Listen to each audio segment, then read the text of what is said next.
You talk just briefly about the teachings of the Bible or the Quran or any of those teachings that are out there that I think sometimes they are taken so literal that it is scary. Well, not only are they taken literally, they are taken out of context. And they have been rewritten and re-examined and reoffered by so many people with so many different motives that you don't even have a scanty view of what they originally said. They are a waste of time. They are an attempt at guiding yourself from the outside when you have active guidance within.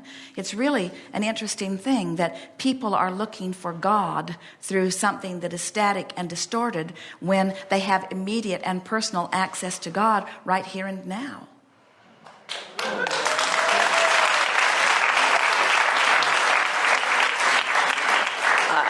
I wanted to be prepared because my sister-in-law is coming to stay with me next week, and I will be hearing a lot of it, which is fine for her, but it's not okay for me. Well, give yourself a break and don't resist her, because the more you resist her, the harder she'll try to win you over. Mm-hmm. So just smile and agree with everything she says. Yeah, I do. It will go easier for you because she's trying to save your soul. Mm-hmm. Yeah. And it seems very important to her to do that, you see.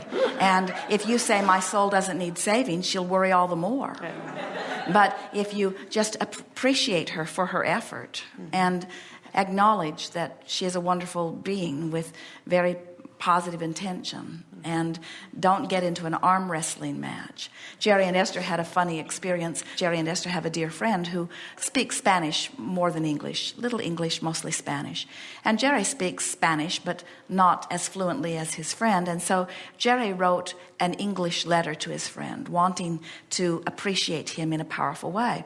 And he took his English written letter to another friend who is a university student from Mexico and asked him to translate the letter into Spanish, which he did. And Jerry delivered his Spanish translation to his friend, who appreciated it, but did not seem to really understand the true essence of what Jerry had intended. And then later, Jerry carried the letter with him, and they were at another restaurant in San Diego, and they met a young woman who said that she was going to school studying to be an English-Spanish translator. And Jerry said, I would like to pay you to translate a Spanish letter into English for me. So he took the Spanish translation to this woman and asked her to translate it back into English. And when they read the letter, it was very far from what Jerry had written. Very, very far. So far that they now understand why their friend looks at them the way he does. And then they said, can you imagine?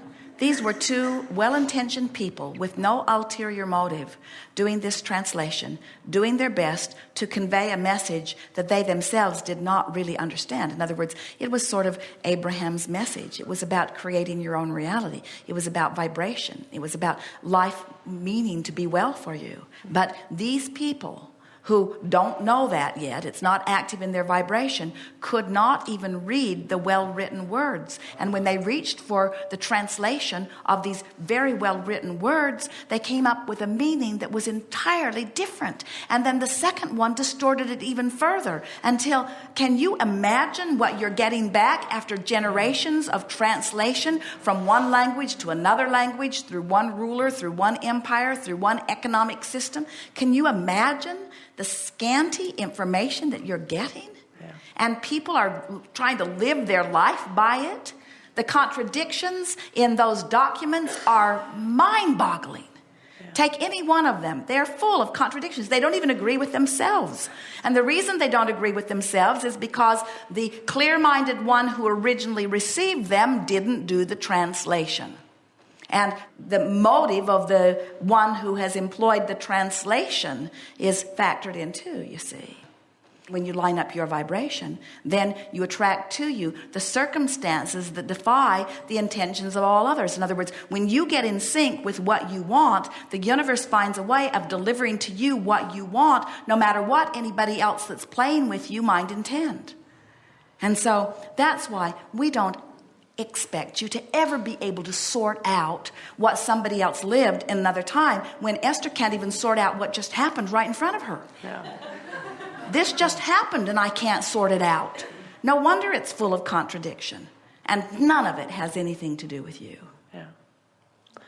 All right. Thank you. Yes, indeed.